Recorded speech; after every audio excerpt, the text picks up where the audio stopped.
para cá. Despois dali, vin a Guillarei, a parroquia, outra parroquia, que hai a Guillarei, cheguei aquí, pero cando cheguei aquí, xa empezaron a tiralo a Guardia Civil, a disparar, e ao ver que había un morto ou dous, pois eu tireime por un campo abaixo, onde había un muro así alto, metíme, escondíme debaixo, e as balas viñan por riba, pero eu ali estaba salvo. E, pois claro, a terminar eso, eu xa non vin aquí a nada, porque dixen, vai a que volvan a dar outra descarga. E tratei de escapar para casa, xa. Foi así. O 29 de novembro de 1922 recibían sepultura aquí, onde estaba o cemiterio de Guillarei, os dous homes e a muller víctimas dos disparos da Garda Civil. Ela deixaba 6 fillos orfos, entre os que estaba a señora que escoitaron ao principio deste capítulo.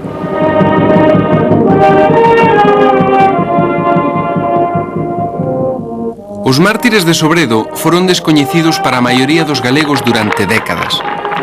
En 1988 celebrouse unha homenaxe en Guillarei na que se lembraron as vítimas e o significado da súa loita. Naquel acto, o catedrático de Historia e presidente da Real Academia Galega, Xosé Ramón Barreiro, apuntaba como indutor dos feitos o daquela ministro de Graza e Xustiza, Mariano Ordóñez. Quen se acorda hoxe de aquel Ordóñez, aquel señor feudal de Tui, ministro de Gracia e Xusticia, inductor principal dos acontecimentos que aquí sucederon. Aquel ministro remitíalle un telegrama de condolencia ao alcalde de Tui na mesma data do enterro das víctimas. Apenadísimo e con gran amargura, recibo telegrama e dáseme cuenta sucesos Guillarei que han costado vida a pobres e inocentes paisanos por prestar oídos a predicaciones engañosas. Ruego me comunique estado de los heridos y situación en que quedan las familias de los muertos. Es preciso laborar todos por tranquilidad de espíritus y acatamiento leyes, mientras Cortes no den solución legal y justa al problema de los foros. 4 anos despois das mortes de Sobredo, en 1926 e en plena ditadura de Primo de Rivera, as Cortes aprobaron a Lei de Redención dos Foros. Pero a lei non aboliu os foros como pedían os agraristas, nin lles concedeu a propiedade da terra aos foreiros. Quen quixese ser dono da terra, tiña que mercala.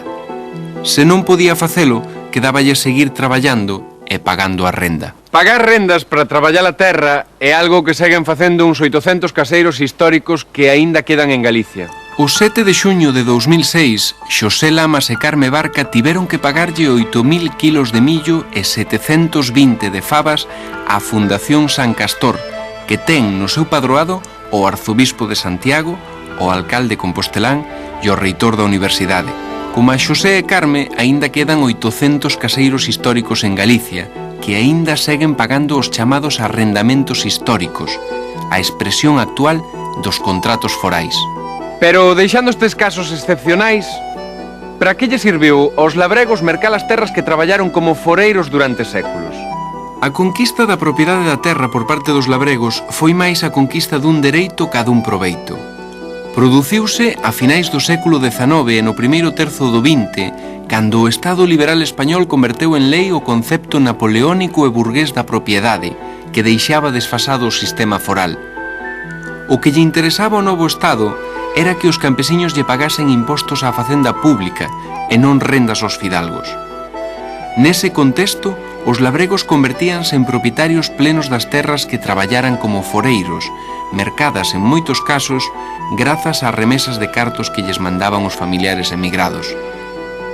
Así, a estructura agraria galega continuou caracterizada polas pequenas explotacións con múltiples parcelas e distribuídas ao redor da aldea. O que se buscaba era que cada veciño tivese un pouco de horta, de prado, de labranza e de monte que case sempre era comunal. O noso pasado agrícola está escrito nos valados e nos marcos que dividen desde hai séculos o noso chan. Todas estas pedras foron colocadas por mans labregas para marcar e defender o que consideraban seu. Hoxe, moitos destes lindeiros delimitan terras abandonadas a monte e en moitos casos non serven máis que para dividir as cinzas que deixan cada ano os incendios forestais. Pero pode ser este o final da historia da loita dos labregos pola propiedade da terra?